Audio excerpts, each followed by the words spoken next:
नमस्कार, मी किरण Palkar. Crime diary news चॅनलमध्ये आपले स्वागत आहे. पाहूयात आजच्या ताज्या बातम्या. इचलकरंजी शहरातील शहापूर परिसरात घडलेल्या घरफोडीच्या गुन्ह्यात शहापूर पोलीस ठाण्याच्या गुन्हे शोध पथकाने उल्लेखनीय कामगिरी करत 2 अल्पवयीन विधी संघर्षग्रस्त बालकांना ताब्यात घेतले आहे.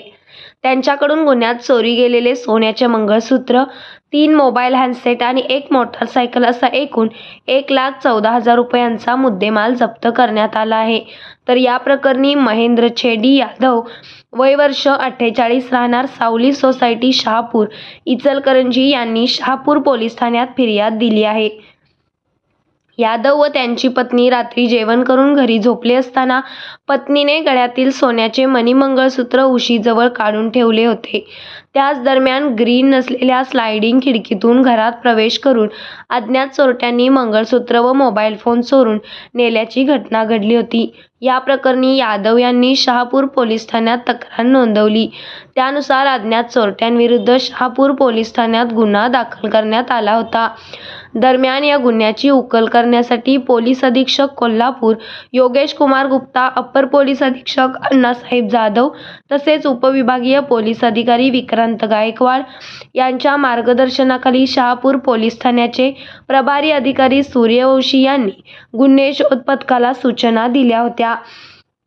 त्या अनुषंगाने पोलीस पथक पेट्रोलिंग करत असताना नंबर प्लेट नसलेल्या मोटारसायकलवर संशयास्पदरित्या फिरणारे 2 अल्पवयीन मुलांना ताब्यात घेतल्यानंतर त्यांनी सुरुवातीला उडवाउडवीची उत्तरे दिली. मात्र त्यांना विश्वासात घेऊन अधिक चौकशी केली असता सावली सोसायटी शहापूर येथील घरफोडीची कबुली दिली. त्यांच्याकडून सोन्याचे मंगळसूत्र, 3 अँड्रॉइड मोबाईल आणि मोटारसायकल असा तब्बल 1,14,000चा मुद्देमाल जप्त करण्यात आला.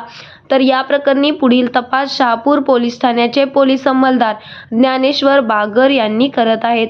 ही कारवाई पोलीस अधीक्षक योगेश कुमार गुप्ता, अप्पर पोलीस अधीक्षक अण्णासाहेब जाधव, पोलीस उपअधीक्षक विक्रांत गायकवाड यांच्या मार्गदर्शनाखाली शहापूर पोलीस ठाण्याचे पोलीस निरीक्षक सचिन सूर्यवंशी, पोलीस अंमलदार अविनाश मुंगसे, अयूब गडकरी, अर्जुन फातले, सतीश कुंभार, शशिकांत ढोणे, ज्ञानेश्वर बांगर यांनी केली.